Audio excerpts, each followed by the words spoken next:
Donc, bonjour à tous et merci au comité organisateur et puis à Martine de nous avoir invités à présenter notre équipe.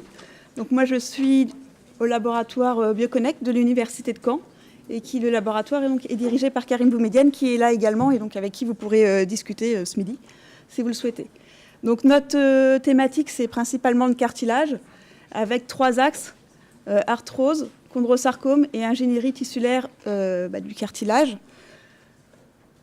Hop. Les modèles sont assez proches finalement de ce que vous avez pu voir jusqu'à présent, notamment dans la présentation de Jérôme Lafont, avec de la culture cellulaire, des modèles in vitro, beaucoup de culture cellulaire, de biologie cellulaire, d'imagerie cellulaire, notamment en temps réel, avec des cellules qui peuvent être cultivées en normoxie ou en hypoxie, la biochimie, de la biomol, l'expression génique, et on s'intéresse également aux omiques, donc à la fois exome pour l'aspect génétique, transcriptome et méthylone.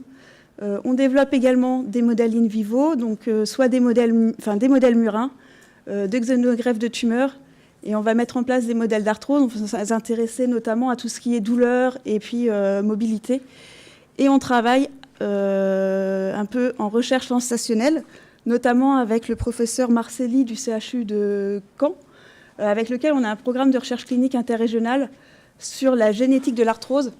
Alors en fait, on s'intéresse vraiment à des formes très précoces d'arthrose et des formes familiales. Donc c'est des patients, donc formes familiales d'arthrose à survenue précoce. On a un aspect épigénétique. Donc là, on s'intéresse également à la méthylation des histones, mais pas sur la même marque. Jérôme Lafont vous a parlé de la lysine KT9 de l'histone 3, et nous, on s'intéresse à la lysine 27 de l'histone 3, mais c'est des approches relativement similaires.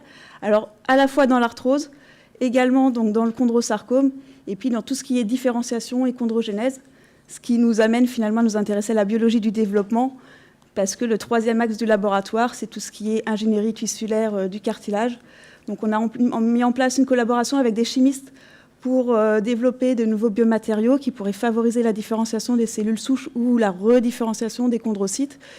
Et puis donc, ceci a été mis en place à Caen, par Karine Boumedienne, donc notamment dans le cadre du programme européen Génostem, il y a un certain temps, et c'est poursuivi actuellement par une fédération hospitalo-universitaire, Surface, qui est dirigée par le professeur de Vauchel, et pour laquelle on ne s'intéresse plus cette fois-ci au cartilage articulaire, mais plutôt au cartilage qui est situé au niveau de la tête et du cou, donc le cartilage nasal, trachéal et auriculaire.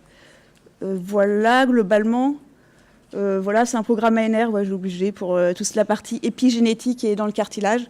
Et puis, donc, si vous avez souhaité collaborer avec nous, je vous ai mis ici donc, nos adresses e-mail, celle de Karine Boumedienne et la mienne. Vous pouvez aussi aller visiter notre site internet pour avoir plus d'informations sur ce qu'on fait. Et juste tout à l'heure, il y a eu une question sur génétique et épigénétique.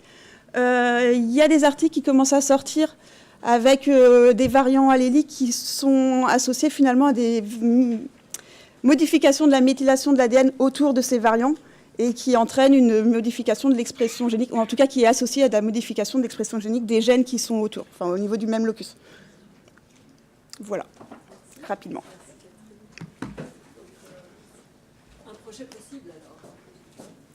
Bah oui, on est vraiment ouvert à toute collaboration. Donc nous, on n'est pour le moment pas trop sur les maladies rares, mais voilà, il ne faut pas hésiter à nous contacter, soit pour notre savoir-faire, soit pour développer de nouvelles collaborations en lien avec tout ça.